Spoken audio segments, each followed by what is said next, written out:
हरे भरे जंगल में चिंटू नाम की एक छोटी सी मेहनती चींटी अपने परिवार के साथ रहती थी। चिंटू बचपन से ही समझदार थी और हर काम में आगे रहती थी। लेकिन जैसे जैसे वो बड़ी हुई, उसके मन में एक अजीब सी जलन पैदा हो गई।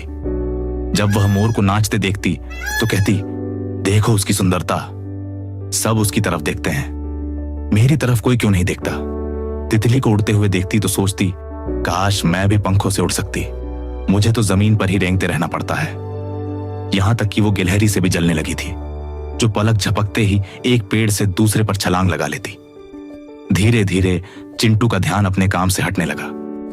जहां पहले वो सबसे पहले खाना इकट्ठा करती थी, अब पीछे रह जाती थी। उसके साथी उससे पूछते, तू इतनी उदास क्यों रहती है? लेकिन चिंटू बस मुस्कुराकर चुप हो जाती। एक दिन जंगल में तेज आंधी और मूसलधार बारिश आई। पेड़ टूट गए, नाले उफान पर आ गए और कई जानवरों के घर उजड़ गए। तितली के पंख भीगकर भारी हो गए थे, वो उड़ नहीं पा रही थी।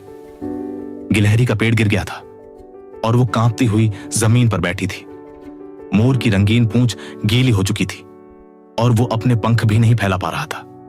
जंगल में हाहाकार मच गया, लेकिन चींटियों की कॉलोनी पूरी तरह सुरक्षित थी। उन्होंने गहरी जमीन में सुरंगें बनाकर अपना घर मजबूत बना रखा था। चिंटू ने जब यह हाल देखा तो उसके भीतर कुछ टूट गया। वो सोचने लगी, मैं जिनसे जलती रही, आज वो सब मुसीबत में है, क्या मैं कुछ कर सकती हूं? फिर उसने एक निर्णय लिया। चिंटू ने तुरंत अपनी कॉलोनी की सभी चींटियों को इकट्ठा किया और बोली, हमें दूसरों की मदद करनी चाहिए। अगर हम मिलकर कोशिश करें तो सबको बचा सकते हैं। सैकड़ों चींटियां पंक्तिबद्ध होकर निकल पड़ी। कुछ तितली को पीठ पर उठाकर सुरक्षित जगह तक ले गईं। कुछ गिलहरी के लिए पत्तों का बिस्तर बनाने लगी और कुछ मोर के पंखों से पानी साफ करने लगी। जंगल के जानवर यह देखकर हैरान थे कि इतनी छोटी जीव भी इतने बड़े दिल की मालिक हो सकती है। जब बारिश थमी और सूरज निकला तो तितली, मोर और गिलहरी सबने चिंटू का धन्यवाद किया। मोर ने कहा, तेरी जैसी सुंदरता मैंने आज तक नहीं देखी।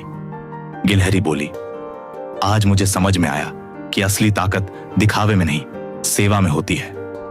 और तितली मुस्कुराकर बोली, तू न उड़ सकती है, न चमकती है, लेकिन तूने हमें बचाया है। खुद पर गर्व महसूस किया। उसने जाना कि वो जितनी दिखती है उससे कहीं ज्यादा कीमती है। अब वह दूसरों से जलना छोड़ चुकी थी। वो जान चुकी थी कि हर जीव की अपनी भूमिका होती है और अगर हम अपनी ताकत को पहचाने तो हम दूसरों की जिंदगी बदल सकते हैं।